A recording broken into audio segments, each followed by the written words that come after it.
ठाकुर द्वारों से पूछो। घुड़सवार आंखों में ज्वाला लिए शत्रु की छाती पर कैसे किले के पार कूदी थी, इन दीवारों से पूछो। पीड़ा से झिलमिलाता मैं झांसी का किला हूं।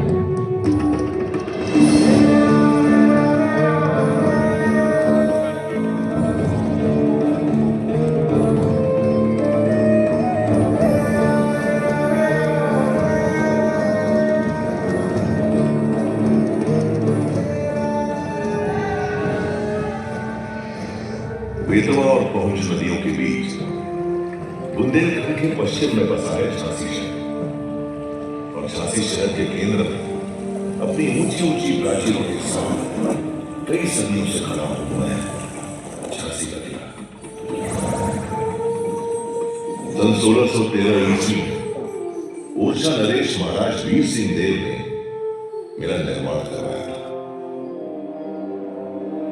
18वीं सदी की शुरुआत पेशवा बाजीराव प्रथम ने जब फर्रुखाबाद के नवाब मोहम्मद खान मंगट से युद्ध करने के लिए बुंदेला राजा छत्रसाल की ओर मदद का हाथ बढ़ाया, तो राजा छत्रसाल ने अपना दिल खोलकर उनका आभार व्यक्त किया। पेशवा बाजीराव प्रथम को झांसी के साथ कुछ और भी क्षेत्र भेंट में दिए गए। इस तरह झांसी रजवाड़ा मराठा साम्राज्य में ढल गया और ध्वज बदल गया।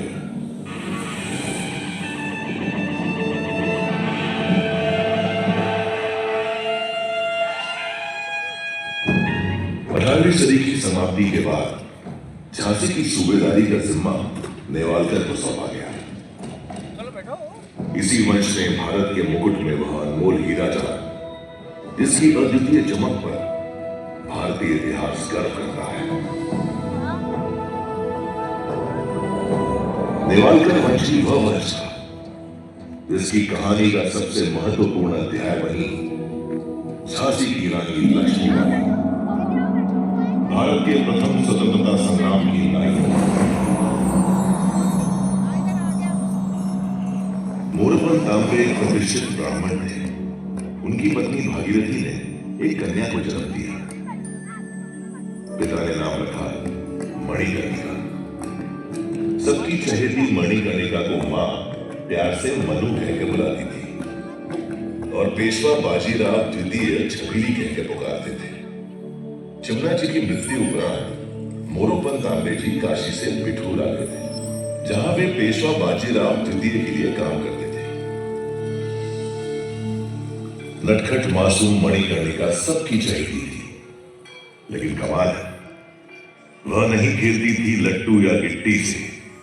उसे तो लगाव था काशी की संस्कृति और मिट्टी से। उसे प्रेम नहीं था एकांत की अटारी से।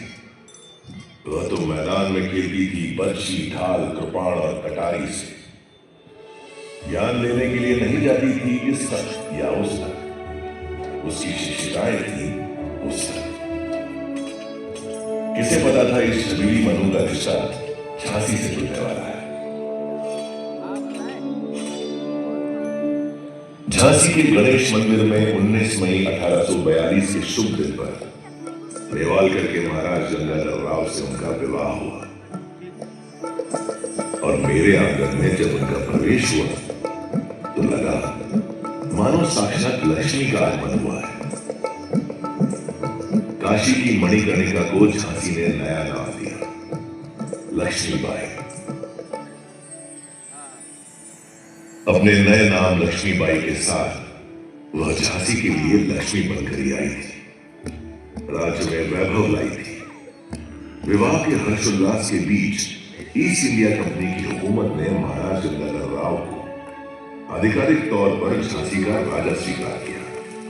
उन्हें सभी प्रशासनिक अधिकार प्रदान कर दिए गए। सलामी दी गई।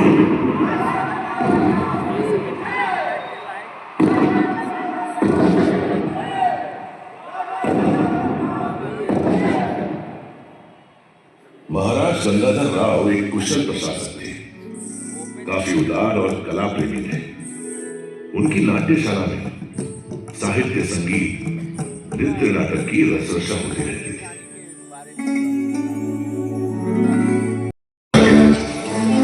धमाका था उसका। धीरे धीरे तैयार होने लगी इस युवा रणधर्मी दुर्गा सेना।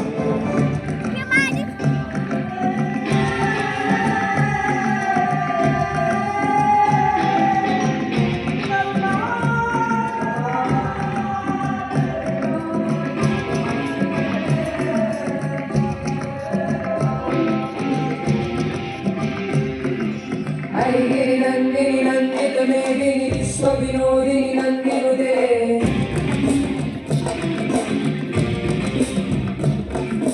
ऐगिरि नन्दिनि नन्दित मेदिनि विश्व विनोदिनि नन्दिनुते गिरिवर विंध्य शिरोदिनि वासिनि विष्णुविलासिनि जिष्णुनुते। स्वयं देखा कि कैसे नृत्य का अभ्यास छोड़कर वे रणभूमि में तलवारबाजी और घुड़सवारी के गुर सीखने लगी। देखते ही देखते रानी लक्ष्मीबाई की दुर्गा सेना झांसी की सुरक्षा करने में समर्थ हो गई।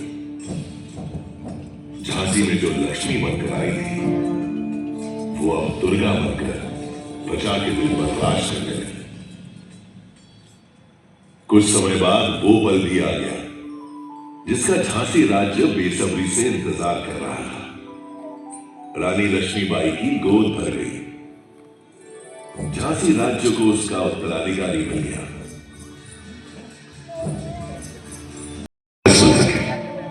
इस उद्देश्य से उन्होंने अपने ही वंश के एक बालक को गोद ली थी। महाराज गंगाधर और रानी लक्ष्मीबाई ने इस दत्तक पुत्र का नाम रखा दामोदर राव। अभी झांसी के भविष्य की सुरक्षा डावाडोल ही थी कि झांसी के वर्तमान का सूरज भी बुझ गया। असमय निधन हो गया महाराज गंगाधर राव का। रानी लक्ष्मीबाई ने किसी तरह होश संभाला। तब उन्होंने पीड़ा के आंसुओं को पोंछकर एक संरक्षक के रूप में अपने पॉलिटिकल असिस्टेंट मेजर एलिस के जरिए रानी तक अपना फरमान पहुंचाया। रानी साहिब, सन 1804 में हुई संधि के मुताबिक झांसी भी दूसरे पड़ोसी राज्यों की तरह ईस्ट इंडिया कंपनी के अधीन आता है। अब चूंकि स्वर्गीय महाराज गंगाधर राव की अपनी कोई संतान नहीं है, इसलिए कंपनी उनके गोद लिए हुए पुत्र दामोदर राव को झांसी के उत्तराधिकारी का दर्जा नहीं दे सकती। आपको सूचित किया जाता है कि अब झांसी राज्य पूरी तरह से कंपनी के अधीन रहेगा। इसके एवज में कंपनी रानी लक्ष्मीबाई को उनके निजी खर्च के लिए 5,000 रुपया महीना की पेंशन अदा करने की मंजूरी देती है और साथ ही रानी लक्ष्मीबाई को हुक्म देती है कि वे जल्द से जल्द अपने जरूरी सामान के साथ झांसी का किला खाली कर दें। व्यापारियों के भेष में लुटेरे हैं आप लोग। आज आपने इस बात को सिद्ध भी कर दिया। वापस जाकर कह दीजिए अपने गवर्नर जनरल, झांसी नहीं दूंगी, नहीं दूंगी। ये मतलब नहीं है कि मैं हार गई। असली युद्ध तो अभी बाकी है। बिठूर में पेशवा बाजीराव ने मुझे देश प्रेम, स्वधर्म और स्वराज की शिक्षा दी थी। अब समय आ गया है कि मैं उनके द्वारा बताए गए स्वराज के मार्ग पर ही चलूं। इसके लिए चाहे मुझे अपने प्राण ही क्यों न त्यागने पड़े, मैं एक दिन स्वराज की पताका जरूर फहराऊंगी। गीता में लिखा है। इतना कहकर रानी सिरे को छोड़कर चली गई। उस दिन दुल्हन बनकर आई रानी को मेरी देहरी से बाहर जाना पड़ा। मेरी दीवारें फूट कर रोई। मेरी प्राचीर की छाती पर बंदुमा दाग की तरह गाड़ दिया गया फिरंगी हुकूमत का झंडा।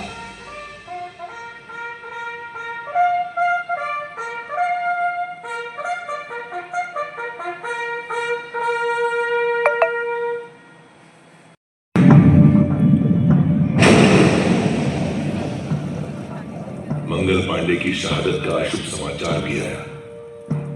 लेकिन 10 मई आते आते मेरठ में भी बगावत की शुरुआत हुई, जो दिल्ली को आजादी दिलाने तक जा पहुंची। अब बारी थी झांसी।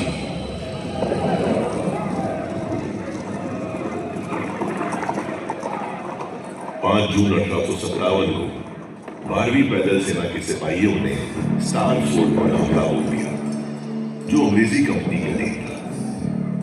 अंग्रेजों ने औरतों और बच्चों समेत झांसी किले में बना ली। इस समय तक विद्रोह की ज्वाला पूरे झांसी राज्य में फैल चुकी थी। 8 जून 1857 की सुबह आपके हौसलों पर, आपकी बहादुरी पर, अगर आप लोग इस लड़ाई में अंग्रेजों के खिलाफ खड़े न होते तो हम ये जंग कभी नहीं जीत पाते। अपनी सेना में शामिल कर लिया। धोखा देगा शायद।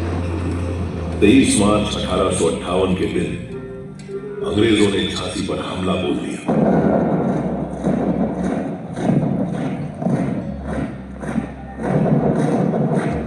बारूद के धमाकों के बीच खड़ा मैं ये सब देख रहा था, लेकिन झांसी में वफादारों की भी कोई कमी नहीं थी। फाटक पर ही अंग्रेजों पर टूट पड़े कुंवर खुदा बख्श। लड़ते लड़ते उन्होंने अपने प्राणों की आहुति दी।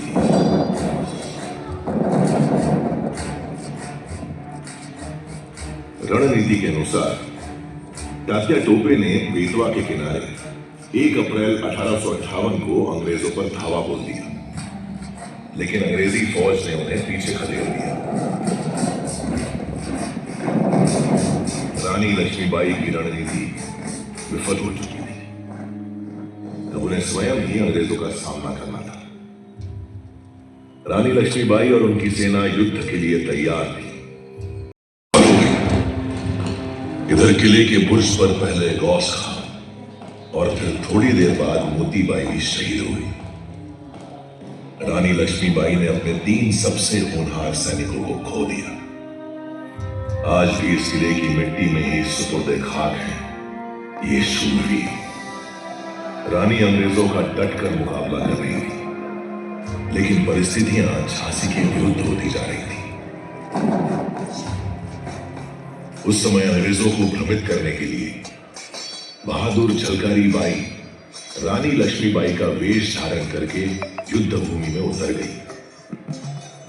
वेशभूषा के कारण झलकारी को रानी समझकर उनसे युद्ध कर रहे थे। झलकारी ने रानी लक्ष्मीबाई और उनके पुत्र की जान बचाने के लिए अपने प्राणों की आहुति दी। तभी मैंने देखा कि कैसे अपने घोड़े पर सवार, पीठ पर ममता की चादर ओढ़े हुए रानी लक्ष्मीबाई मेरे किले की टूटी हुई दीवारों से कूदी और देखते ही देखते मेरी आंखों से उछल गई। युद्ध के लिए हर हर महादेव।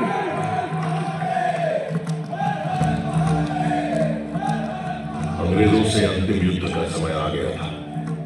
मुंदर, देशमुख, जवाहर सिंह, रघुनाथ सिंह और गुल मोहम्मद रानी के साथ थे। सूरज निकलते ही जंग शुरू हो गई। रानी लक्ष्मीबाई की तलवार के आगे दुश्मनों के पैर उखड़ने लगे। पहला पहर रानी लक्ष्मीबाई के पक्ष में था। दूसरे पहर तक अंग्रेजों को समझ आ चुका था कि अगर रानी लक्ष्मीबाई को नहीं रोका गया तो ये जंग कभी नहीं जीत सकेंगे। तभी फिरंगियों ने अपनी रणनीति में बदलाव किया और हुसार दस्ते को रानी लक्ष्मीबाई से लड़ने आगे भेजा। हुसार दस्ते ने भी ऐसी वीरांगना पहले कभी नहीं देखी थी। दांतों से घोड़े की लगाम संभाले और दोनों हाथों से तलवार चलाते हुए शत्रुओं का संहार कर रही थी रानी लक्ष्मीबाई। लेकिन उस दिन रानी का विश्वास पात्र घोड़ा उनका साथ न दे सका। एक नाले के पास पहुंचकर ठिठर गया। कूदेगा अब। रानी को हुसार दस्ते ने घोड़ा आड़ा नया घोड़ा था, इतने में आ गए सवार। ठिठक गया समय। खटक गई दिशाएं, खटक गई थी गिर गई ना, गिर गई अब। दुश्मनों से घिरी रानी आंधी प्रबंधन की तरह लड़ती रही। तभी एक अपघाती दरिंदे ने उनकी पस्सियों के पास तलवार से वार किया। रानी चोटिल हो गई, उनके शरीर से खून बह रहा था, पर वो तो खूब लड़ी मर्दानी, वो तो झांसी वाली रानी थी। घाव खाकर भी पूरे ताव और चाव से उतर रहे थे। एक एक कर शत्रु धराशायी हो रहे थे। किसी ने उनके सर पर वार किया। इस बार उनकी आंख सौंपी हो गई, उन्हें ठीक से दिखाई नहीं दे रहा था। आंखों में लग गई। फिर भी रानी डटी रही। गुजारों का सफाया करते हुए तभी गुल मोहम्मद और बाकी साथी रानी के पास पहुंचे। सबने देखा कि रानी नख से शिख तक खून से लथपथ है। देखते देखते रानी घोड़े की पीठ पर लुढ़क गई। मेरे मन में गूंज रहे हैं युद्ध शुरू होने से पहले ही रानी के शब्द। आज ये युद्ध का अंतिम दिन हो सकता है। अगर मैं मर जाऊं तो तुम्हें मेरे पुत्र दामोदर की रक्षा करनी होगी।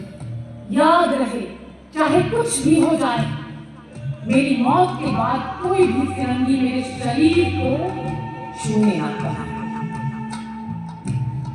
गुल मोहम्मद ने रानी के घोड़े की लगाम संभाली और उन्हें जंग के मैदान की दूसरी ओर बाबा गंगादास जी की कुटिया में ले गया। रानी की हालत नाजुक थी। बाबा गंगादास ने उनकी नब्ज पकड़ी तो उनकी आंखों में नमी साफ दिखाई देने लगी। हम सब जिस घड़ी की कल्पना भी नहीं कर सकते थे, वो घड़ी हमारे सामने थी। बाबा ने रानी के मुंह में गंगा जल डाला। थोड़ी देर में रानी की आंख खुली। उनके आखिरी शब्द थे हर हर महादेव और ओम नमो वासुदेवाय। वो हमें और अपनी जान से भी ज्यादा प्यारी मातृभूमि को छोड़कर सदा के लिए चली गई। रानी लक्ष्मीबाई की देह पंच तत्वों में विलीन हो गई, लेकिन रानी की शौर्य गाथा धरती आकाश की सीमाओं के पार कण कण में समा गई।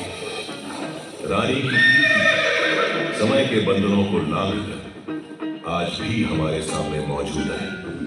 लोग कहते हैं कि उस दिन रानी मर गई थी, लेकिन मैं जानता हूं उस दिन रानी लक्ष्मीबाई युगों युगों तक अमर हो गई थी।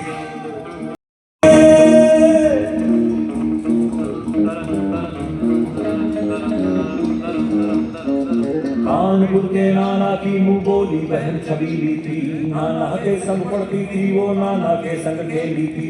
लाल कृपाल कटारी इसकी रही सहेली थी। वीर शिवाजी की गाथाएं इसको याद जबानी थी।